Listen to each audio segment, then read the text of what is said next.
कल सुबह लखनऊ के वीवीआईपी इलाके मॉल रोड पर जबरदस्त हलचल मच गई। एनएसजी कमांडो के सुरक्षा घेरे में एम्बुलेंस 9 मॉल एवेन्यू रोड से निकल के पहुंचती है सिविल अस्पताल। उसके साथ उत्तर प्रदेश पुलिस का घेरा भी होता है। कुल मिलाकर 30 गाड़ियां एम्बुलेंस को सुरक्षा घेरे में 9 मॉल एवेन्यू रोड से सिविल अस्पताल लेके जाती हैं। और पूरे के पूरे लखनऊ में कल इस बात को लेकर चर्चा हुई कि 9 मॉल एवेन्यू रोड में ऐसा क्या हुआ। ये जो निवास है ये बीएसपी प्रमुख बहन मायावती जी का निवास है और कल सुबह मीडिया का बड़ा जमावड़ा वहां पर था और दंदनाती हुई गाड़ियों से कुछ देर के लिए चिंता पैदा हुई लोगों के दिमाग में कि ऐसा क्या हुआ, क्या बहन मायावती जी की तबीयत जो है वो ठीक नहीं है। लेकिन ऐसा कुछ नहीं था। बहुत ही जल्द ये तस्वीर साफ हो गई कि ये एनएसजी कमांडोज की मॉक ड्रिल थी। इसमें इस बात की पड़ताल की जा रही थी कि अगर कोई इमरजेंसी पैदा होती है, मेडिकल इमरजेंसी होती है, तो बहन जी को कितनी देर में 9 मॉल एवेन्यू रोड से सिविल अस्पताल की आईसीयू तक लेके जाया जा सकता है। वैसे बहन जी पूरी तरह स्वस्थ हैं और हम कामना भी करते हैं कुदरत से कि वो स्वस्थ रहें, दीर्घायु रहें और इसी तरह से मिशन मूवमेंट को आगे लेके जाएं। ये दौर भले ही उनके लिए राजनीतिक रूप से कठिन है, लेकिन राजनीति जो है वो अनिश्चितताओं का खेल है। उसमें कब चीज़ें बदल जाएं और कब परिणाम बिल्कुल उलट आ जाएं कहा नहीं जा सकता।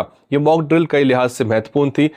इसमें इस बात की तफ्तीश की गई कि ट्रैफिक और प्रोटोकॉल संबंधी कोई समस्या तो नहीं आएंगी और जो रूट लगाया गया था उस रूट में कोई रुकावट या अड़चन तो नहीं है। और कुल मिलाकर कितना समय 9 मॉल एवेन्यू रोड से सिविल अस्पताल पहुंचने में लगता है, तो जो जानकारी मुझे प्राप्त हुई है सूत्रों से उसके अनुसार कुल मिला के 5 मिनट का समय लगा। और बाकायदा इस मॉक ड्रिल को बहुत ही तरीके से किया जाता है। इसमें एक डमी वीआईपी क्रिएट होता है, उसमें बिल्कुल बहन जी की वेशभूषा जैसा ही एक महिला सुरक्षा अधिकारी को बहन जी बनाया गया और उनको बाकायदा एम्बुलेंस में ले जाके और पूरा का पूरा असेसमेंट किया गया कि कितनी प्रिपेयर्डनेस है इस तरह की वीआईपी मूवमेंट के लिए। तो पाया यह गया कि मात्र 5 मिनट के अंदर ही किसी भी तरह की मेडिकल इमरजेंसी से निपटने के लिए 5 मिनट में अस्पताल तक पहुंचा जा सकता है।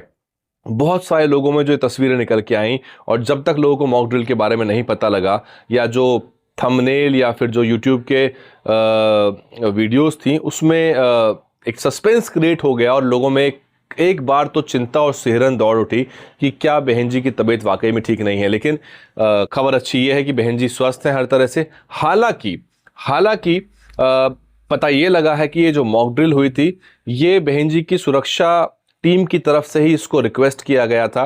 उन्होंने कहा था कि इस तरह की मॉक ड्रिल की जाए क्योंकि देखिए आप भले ही पॉजिटिव रहें लेकिन कहते हैं कि always be prepared for the any kind of emergencies. और इसी लिहाज से देखा जाए तो बहन जी की उम्र 70 साल है और ऐसे में वर्तमान स्थितियों में बहन जी के ऊपर बहुत दबाव है। तो इसलिए बहन जी का स्वास्थ्य का ध्यान बहन जी की टीम रख रही होगी, मुझे पूरा भरोसा है। और क्योंकि बहन जी देश के लाखों करोड़ों दलितों की एक तरह से आन बान शान है और उनकी जो आकांक्षाएं महत्वाकांक्षाएं वो बहन जी से जुड़ी हुई हैं, इसलिए उनकी स्वास्थ्य की चिंता सभी को होती है और इसलिए सभी लोग चाहते हैं कि वो दीर्घायु रहें और इस मूवमेंट को पुनः दोबारा उसी ऊंचाइयों पर लेके जाएं जो 2007 से 12 का दौर देखा था। और 2027 का चुनाव जो है वो आ रहा है, इसमें पूरा मौका है दलित समाज के पास। हालांकि बहन जी के ऊपर वाकई में स्ट्रेस है, बहन जी के ऊपर बहुत सारे दबाव हैं, बहन जी मजबूत हैं, आयरन लेडी हैं, लेकिन इसीलिए बहन जी के स्वास्थ्य का ध्यान रखना बहुत ज़रूरी है। हमें उम्मीद है कि बहन जी की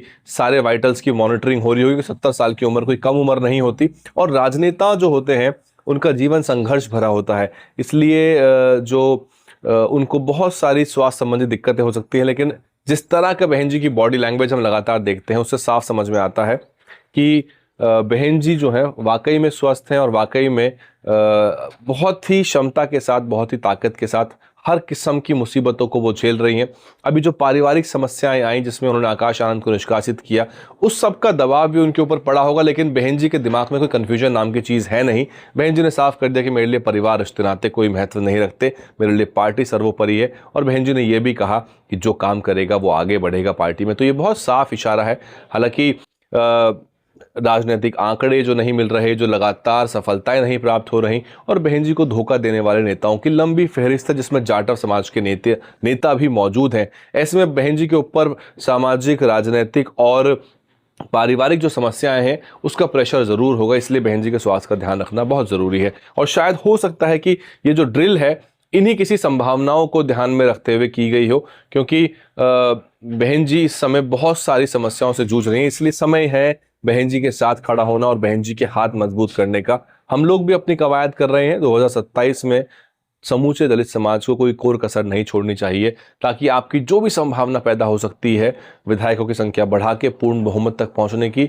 और उत्तर प्रदेश के लोगों को भी सोचना चाहिए कि बहन जी की सरकार में प्रदेश का चहुमुखी विकास हुआ था। बहरहाल ये जो एनएसजी की मॉक ड्रिल थी, ये एक मॉक ड्रिल थी और किसी को भी चिंतित होने की जरूरत नहीं है। बहन जी स्वस्थ हैं और सभी लोगों को बहन जी के हाथ मजबूत करने चाहिए। मैं हूं वैभव कुमार, आप देख रहे हैं डीएनएन हिंदी।